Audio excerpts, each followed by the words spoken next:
대피 명령이 내려졌는데요. 주민들이 모여있는 영덕 강구면 대피소를 연결해 보겠습니다. 민수아 기자, 지금 어떻습니까? 네, 대피소가 마련된 영덕 강구 건강증진센터에 나와 있습니다. 어젯밤 해가 지면서부터 이곳엔 대피 인원이 몰렸는데요. 150여 명의 주민들은 불이 더 번지진 않을까 불안한 마음에 뜬 눈으로 밤을 지샜습니다. 의성에서 발생한 산불은 그제 오후부터 순간 최대 초속 27m의 강한 바람을 타고 북동 방향으로 청송, 영양, 영덕까지 빠르게 번졌습니다. 특히 어제 오후에는 청송군에 있는 주황산 국립공원 내 장군봉에 다시 불이 번졌습니다. 불이 난 지점은 경사가 심하고 지상 진화가 어려워 헬기 진화에 의존할 수밖에 없는 상황입니다. 청송과 영덕 지역은 전 주민 대피 명령이 내려져 있고 어제 경북 영양군 영양읍과 흥구리 일대로 산불이 확산하면서 영양군에도 주민 대피령이 내려졌습니다. 어제 오후 7시 기준 청송에서는 600여 명이 대피했고 이곳 영덕에서는 890여 명이 마을 회관과 학교 등 20개 장소로 이동했습니다. 인명피해도 늘고 있습니다. 사망자 대부분은 도로와 주택 마당 등에서 발견됐는데 불과 연기가 워낙 빠르게 번져 미처 피하지 못한 것으로 추정됩니다. 영덕군에서는 어제 오후 축산면 거주 사망자 1명이 추가로 확인되면서 지자체 집계 사망자가 8명으로 늘었습니다. 이 가운데 3명은 요양시설 입소자인데 타고 있던 대피 차량이 산불 확산으로 폭발한 것으로 파악됐습니다. 영양군 사망자 6명 가운데 일가족 3명은 차를 타고 대피하다가 전복사고를 당한 것으로 알려졌습니다. 청송에서는 80대와 60대 여성, 70대 남성 이렇게 3명이 숨진 채 발견됐고 80대 여성 1명도 실종 상태입니다. 도로 통제도 이어지고 있습니다. 서산 영덕선과 중앙선 일부 구간이 양방향 통제 중이고 영덕 지풍국도 34번 10km 구간과 영덕 지풍면과 영양 석보면을 잇는 지방도로 일부 구간도 통제되고 있습니다. 지금까지 경북 영덕 강구면 대피소에서 KBS 뉴스 민수아입니다. 네, 방금 들어온 소식입니다. 안동시 남선면 원림리의 산불이 남우면 무릉리 방면으로 확산됐습니다. 주민들께서는 속히 대피하시기 바랍니다. 자, 다음 소식입니다. 이번에는 경남 산청 상황을 살펴보도록 하겠습니다. 현재 지리산 국립공원까지 산불이 확산이 되어 있는데요. 취재기자 연결합니다. 김효경 기자, 비 소식이 있습니까? 네, 저는 지금 지리산 국립공원과 인접한 경남 산청군 시천면에 나와 있습니다. 연기와 안개, 비구름으로 날이 잔뜩 흐리다 조금 전 해가 뜨기 시작했고 아직 이렇다 할 비는 내리지 않고 있습니다. 하지만 산청 지역 습도가 88%까지 올랐고 하동군 옥종면에도 약한 이슬비가 내리는 것으로 전해졌습니다. 제 뒤로 보이는 산 능성에는 산불 연기와 안개, 비구름이 뒤섞여 있습니다. 지리산 국립공원과 인접한 곳이기도 한데요. 밤사이 능선에 따라 불이 커졌다 작아졌다를 반복하면서 여전히 기세를 이어가고 있습니다. 오늘 내리는 비로 진화 속도가 빨라지길 기대해야 하는데 가끔 내릴 비여서 예상 강수량이 5mm 미만입니다.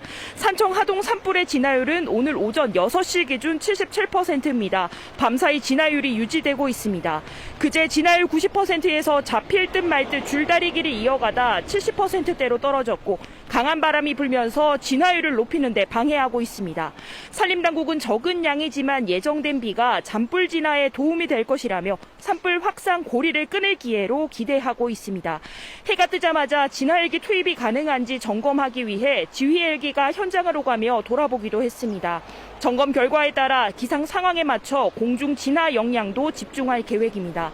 남은 불의 길이는 16km이고 산불 영향 구역은 1,700여 헥타르입니다. 바람에 날린 불씨로 어제 해가 지기 전 이미 지리산 국립공원 구역 안으로 불이 번지기도 했습니다. 남은 불의 길이 진화율과 국립공원의 피해 규모는 곧 확인될 것으로 보입니다. 경상남도는 국립공원 1호인 지리산 국립공원을 지키기 위한 진화 역량을 집중 요청했습니다. 오늘로 불이 난 지 일주일째 주택가, 공장 등 시설 피해도 72개 동으로 많아졌고 산청과 하동 주민 1,500여 명이 대피해 있습니다. 지금까지 경남 산청군 산불 현장에서 KBS 뉴스 김효경입니다. 울산 울주 산불도 잔불이 되살아나면서 진화율이 낮아졌습니다. 불길은 인접한 경남 양산으로도 번졌습니다. 현장 연결합니다. 조희수 기자, 그곳 산불 진화 상황 전해주시죠. 네, 저는 울산시 울주군 산불지휘본부에 나와 있습니다. 이곳엔 밤사이 기다리던 비가 약하게 내리다 그치기를 반복하고 있는데요. 바람 탓에 불길이 재확산하는 등 진화에 어려움을 겪고 있습니다. 한때 산불 진화율이 98%까지 올랐는데 오늘 오전 76%로 급감했습니다. 전체 불의 길이 20km 중 진화해야 할 구간은 4.8km입니다. 진화를 끝낸 지역에서도 되살아난 불씨가 재확산하며 산불 영향구역은 886헥타르로 넓어졌습니다. 울주군과 맞닿은 경남 양산시로까지 산불이 번져 민가와 요양원 등의 대피령이 내려졌습니다. 주불 진화에 속도를 내지 못한 건 결국 기상 여건 탓인데요. 대기가 건조한 데다 어제 오후부터 최대 순간 풍속 초속 10m 안팎의 강한 바람이 불었습니다. 기상청 예보대로 오늘 5에서 10mm가량의 비가 내리면 진화 작업에 다소 도움이 될 것으로 보입니다. 현재 기준 울주군 온양읍에는 오전엔 1mm, 오후엔 5mm 미만의 비가 내리고 최대 순간 풍속 초속 8m 안팎의 바람이 불 것으로 예상됩니다. 경사가 가팔라 진화 인력이 접근하기 힘든 대운산 정상 주변으로 번진 불길을 잡을 수 있을지도 변수입니다. 현재 산불이 확산한 울주군 온양읍 외고산과 신길이 등 7개 마을 주민 340여 명은 행정복지센터 등으로 대피해 있는데요. 산림당국은 날이 밝았지만 안개가 끼는 등 기상 상황이 좋지 않아 헬기 13대를 투입 대기만 시키고 진화 인력 1,400여 명을 집결시키고 있다고 밝혔습니다. 지금까지 울산 울주군 산불 현장에서 KBS 뉴스 조이수입니다. 트럼프 미국 대통령이 예고한 대로 외국산 자동차에 대해서 25%의 관세를 부과하겠다고 공식 발표했습니다. 엔진 등 자동차 핵심 부품도 대상입니다. 4월 2일 발효되고 징수는 3일부터 시작됩니다. 워싱턴 김지숙 특파원입니다. 트럼프 미국 대통령이 모든 수입산 자동차에 25% 관세를 부과하라고 공식적으로 지시했습니다. 관세는 다음 달 2일부터 발효되고 3일부터 징수가 시작됩니다. What we're going to be doing is a 25% tariff on all cars that are not made in the United States. 백악관은 자동차 관세로 연간 1,000억 달러, 우리 돈 147조 원 정도의 세입이 발생할 걸로 추산하고 있습니다. 또 자동차 관세가 미국 자동차 산업의 엄청난 성장으로 이어질 거라고 주장했습니다. I think our automobile business will flourish like it's never flourished before. 트럼프 대통령은 특히 향후 자동차 관세가 철회될 수 있냐는 질문에 이것은 100% 영구적인 것이라고 답했습니다. 자동차 관세가 일단 부과하고 추후 협상하는 방식인 협상형 관세가 아니란 분석이 나옵니다. 백악관은 여기에 더해 엔진 등 자동차 핵심 부품에도 25% 관세를 물리겠다고 밝혔습니다. 한국의 완성차 업계는 물론 부품 업계에도 직격탄이 예상됩니다. 자동차는 한국의 대미 수출 1위 품목입니다. 한국의 지난해 자동차 수출액은 708억 달러, 우리 돈 104조 원이 넘는데 이 가운데 절반 정도인 342억 달러, 50조 원이 대미 수출액입니다. 더 큰 문제는 다음 달 2일부터 상호 관세도 예고된 상태라는 겁니다. 대미 무역 흑자가 큰 한국은 주요 타깃이 될 걸로 보이는데 상호 관세와 품목별 관세가 단순 합산될지 아니면 합산 과정에서 관세폭에 조정이 있을지는 아직 확실치 않은 상황입니다. 이번 자동차 관세 발표에 대해 유럽연합은 유감을 표명하면서도 협상을 통해 해결책을 모색하겠다고 밝혔고 캐나다는 직접적 공격이라며 보복 관세 가능성을 시사했습니다. 워싱턴에서 KBS 뉴스 김지숙입니다. 더불어민주당 이재명 대표가 공직선거법 위반 사건 2심에서 무죄를 선고받았습니다. 징역형의 집행유예가 선고됐던 1심 판결이 뒤집힌 건데 검찰은 상고 의사를 밝혔습니다. 이원희 기자입니다. 2심 재판부는 더불어민주당 이재명 대표의 공직선거법상 허위사실 공표 혐의를 모두 무죄로 판단했습니다. 앞서 넉 달여 전 징역 1년에 집행유예 2년을 선고한 1심 판단을 뒤집은 겁니다. 이 대표는 지난 대선 기간 대장동 개발 실무자인 고 김문기 씨를 몰랐다는 취지로 말하고 국정감사에선 백현동 땅 용도 변경에 국토부 협박이 있었다고 말해 공직선거법상 허위 사실을 공표한 혐의로 2022년 9월 불구속 기소됐습니다.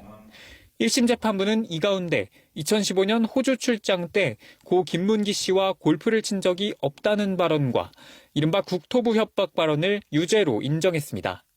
하지만 2심 재판부는 이 대표가 했던 각 발언들을 세세하게 나눈 뒤 모두 검찰 공소 사실과 의미가 다르거나 허위가 아니라고 판단했습니다. 그러면서 공소 사실에 대한 증명이 합리적 의심이 없는 정도에 이르지 못한다며 무죄를 선고했습니다. 무죄 선고가 내려지자 재판관들을 향해 고개 숙여 인사한 이 대표는 법원 청사를 나와 소감을 밝혔습니다. 진실과 정의에 기반해서 제대로 된 판결을 해주신 재판부에 먼저 감사드립니다. 이번 판결은 이 대표가 받고 있는 5개의 재판 가운데 첫 번째 2심 결과입니다. 검찰은 일반 선거인의 생각과 너무나도 괴리된 경험과 상식에 부합하지 않은 판단이라며 상고 의사를 밝혔습니다. KBS 뉴스 유원입니다. 지난 1심은 2년 2개월, 이번 2심은 약 4개월 만에 나온 겁니다. 빠르게 진행이 됐는데 그렇다면 대법원의 판단까지는 얼마나 걸릴지 최유경 기자가 전망해봤습니다. 이재명 대표에 대한 공직선거법 사건의 2심 첫 재판은 지난 1월에 열렸습니다. 1심 선고 2달 만인데 재판부는 시작부터 신속 심리를 예고했습니다. 3월 중순까지 다른 사건을 받지 않고 이 대표 사건을 집중 심리하기로 한 겁니다. 재판은 매주 한 차례씩 6차례 만에 마무리됐고 증인도 성남시 공무원 등 3명만 채택됐습니다. 2년 2개월이 걸렸던 1심과 비교하면 빠르게 진행된 셈입니다. 이 대표 측이 헌법재판소 판단을 구하는 위헌 법률심판 제청을 2차례 신청하면서 재판이 중단되는 것 아니냐는 관측도 나왔지만 재판부는 모두 받아들이지 않았습니다. 다만 공직선거법 사건의 법정 처리 기한, 이른바 633 원칙은 지켜지지 않았습니다.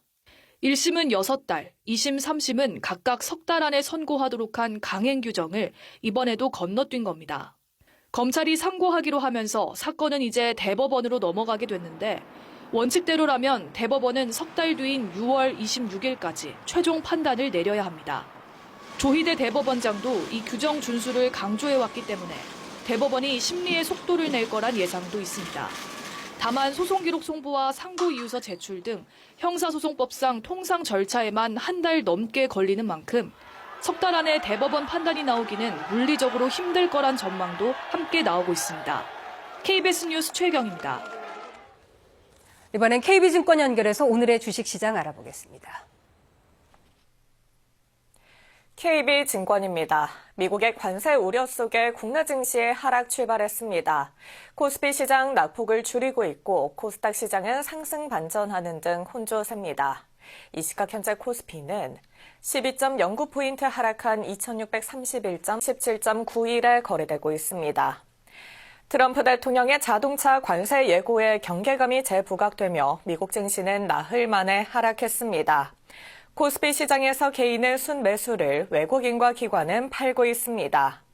시총 상위주 대체로 하락 중인 가운데 삼성전자 보합권 등락을 SK하이닉스 1%대 하락 중이고 현대차와 기아 등 자동차주 일제히 약세입니다. HD 현대일렉트릭과 현대제철 등 전력세비주와 철강주 부진한 흐름을 반면 크래프톤과 메리츠 금융지주, 삼성생명 강세입니다. 코스닥 시장에서는 HLB와 삼천당 제약 상승 중입니다. 이 시각 현재 달러화에 대한 원화 환율은 1,469원 60전에 거래되고 있습니다. 지금까지 KB증권이었습니다.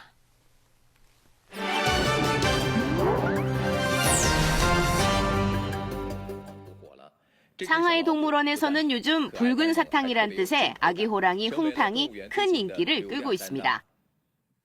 아기 호랑이 홍탕이 가장 좋아하는 공놀이 시간, 공을 이리저리 굴리며 시간 가는 줄 모릅니다.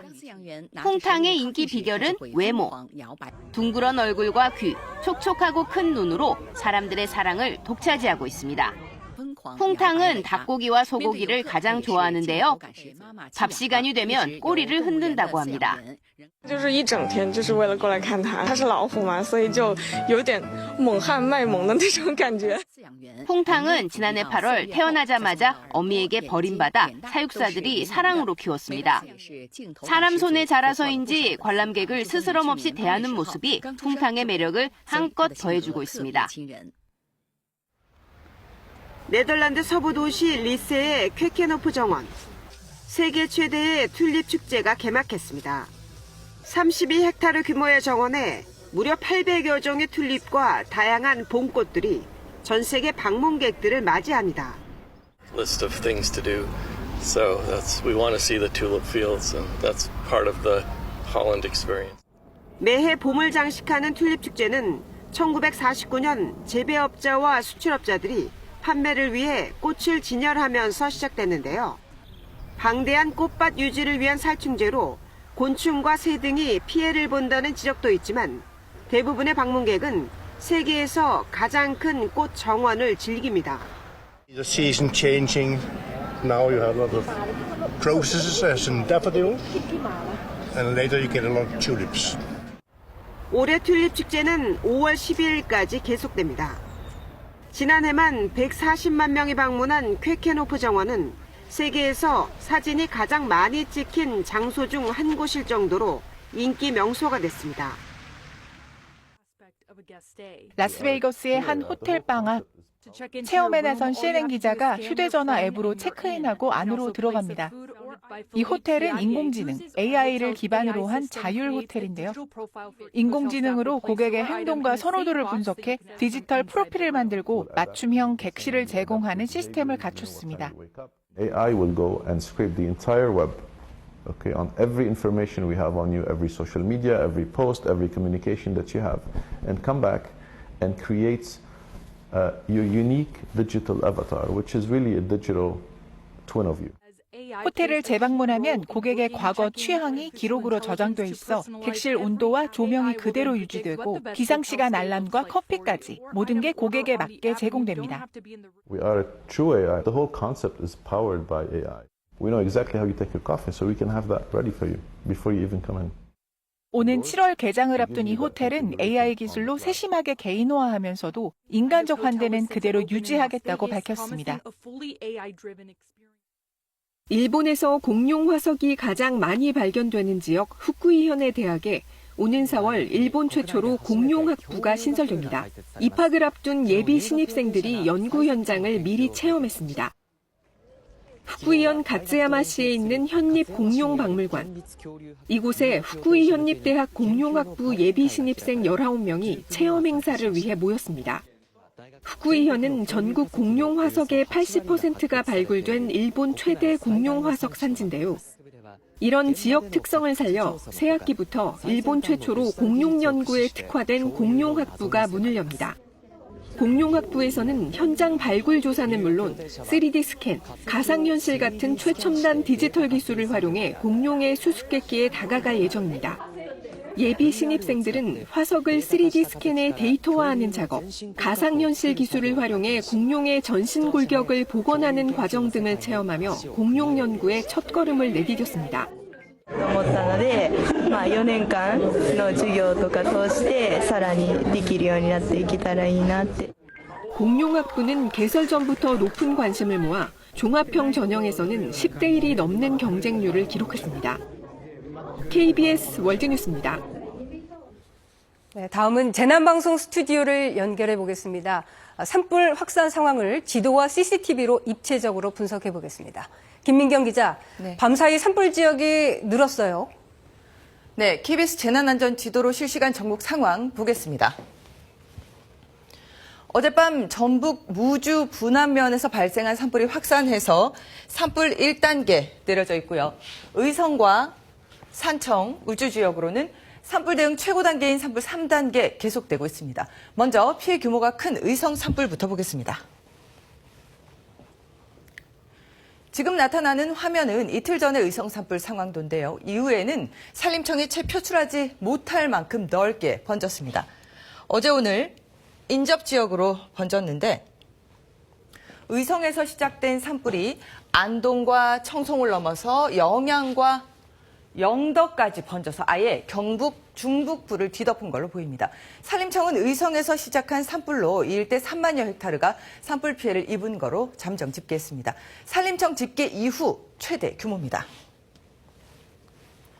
산불이 이렇게 동해안까지 번져가면서 영덕 인근에 있는 7번 국도에 설치된 CCTV에도 자욱한 연기가 확인되고 있습니다. 지금 바람 방향은 어떻습니까? 네, 어제부터는 바람의 방향도 남풍으로 바뀌고 있습니다. 남서에서 남동풍이 관측되고 있는데 이렇게 되면 산불이 번지는 방향은 북쪽으로 확산됩니다. 문제는 의성 산불 지역 북쪽으로는 세계 문화유산이 있는 안동 풍천면이 있다는 겁니다. 불길이 지금 하회마을과 병산서원 인근까지 확산하면서 어젯밤부터 하회리와 병산리 등에서도 긴급 대피령이 내려진 상태입니다. 산청 산불 지역도 마찬가지입니다. 상황도를 살펴보면 전 시간대보다 북쪽으로 붉은 구역이 나타나고 있죠. 북쪽 산자락을 따라 불씨가 날아가면서 확산한 모습입니다. 지리산 국립공원 방향으로 번지고 있는데 일대 CCTV 보겠습니다. 이 일대로는 오전부터 연기가 가득 찬 모습이 포착되고 있고요. 주민 대피령도 더 북쪽 지역까지 확산됐습니다. 산청구는 어제 오후 북쪽에 있는 시천면 증산리에 이어서 삼장면에 있는 4곳마을 주민들에게도 대피령을 내렸습니다. 네, 산불 지역의 비 소식은 어떻습니까? 네, 산불 3단계가 진행되고 있는 지역 중에서 울주 지역이 먼저 비가 시작됐습니다. 울주 지역은 불길이 지금 북쪽과 남쪽으로 붉게 나타나고 있죠. 번지면서 진화율은 70%대에 머물고 있었는데 오늘 아침부터 이 지역으로 비가 오고 있습니다. 인근 지역 CCTV 화면으로 살펴보겠습니다. CCTV 화면상으로 방금 전까지만 해도 빗방울이 맺힌 모습이 확인됐는데요. 자세히 보겠습니다. 화면에 빗방울이 맺힌 모습 보이고 있고요. 차량들도 운행을 하고 있습니다. 이 일대의 지금 현재 강우량은 1mm 안팎에 불과하지만 진화에 조금이라도 도움이 될 걸로 보입니다. 대규모 피해가 발생한 의성 등 경북 지역으로는 CCTV상으로 확인이 되는 것처럼 아직 비가 시작되지는 않았습니다. 오전에 산발적으로 빗방울이 이어지다가 정오를 전후해서 비가 내릴 가능성 있습니다. 다만 강수량이 많지 않은 데다가 강풍도 이어질 전망이어서 인근 지역 주민들은 대피 방송에 계속 귀 기울이셔야겠습니다. 지금까지 재난방송 스튜디오에서 전해드렸습니다. 고속도로 차량 통제도 계속되고 있습니다. 강풍에 불이 번지면서 멈췄던 열차 운행은 어제부터 재개된 상태입니다. 취재기자 연결합니다. 이승철 기자, 현재 차량 통행이 제한된 고속도로를 좀 짚어주시죠. 네, 서산 영덕고속도로와 중앙고속도로 일부 구간에 대한 통제가 사흘째 이어지고 있습니다. 서산 영덕고속도로는 현재 동상주 나들목부터 영덕 나들목까지 105km 구간이 전면 차단됐습니다.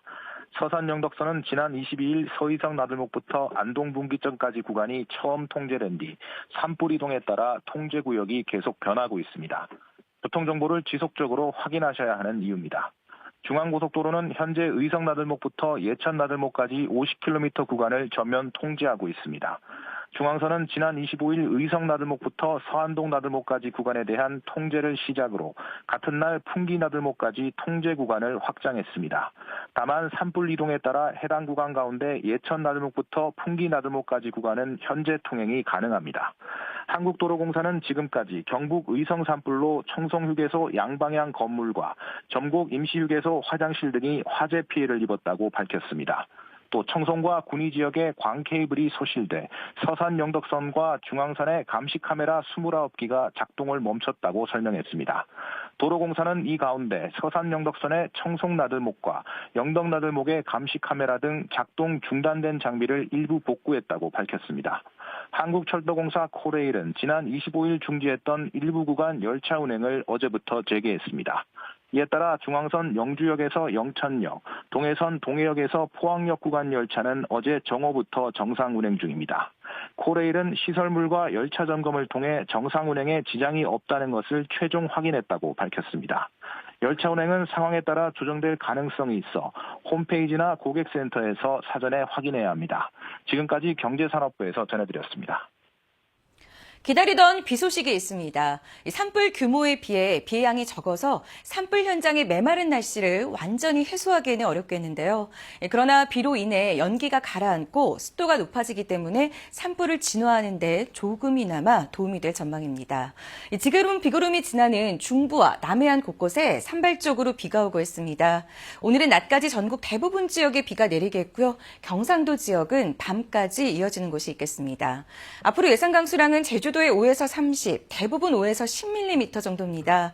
다만 산불이 심각한 경북과 경남 내륙 지역은 오전에 비가 소강 상태를 보이겠고 양도 5mm 미만으로 다른 지역보다 적겠습니다. 여전히 동쪽 지역에는 건조특보가 내려져 있습니다. 비의 양이 많지 않아서 경상도 지역은 건조특보가 그대로 유지될 가능성이 큽니다. 여기에 당분간 전국 대부분 지역에는 순간풍속 초속 15m 안팎으로 강한 바람이 부는 곳이 있겠습니다. 날씨 전해드렸습니다. KBS 뉴스 930을 마칩니다. 고맙습니다.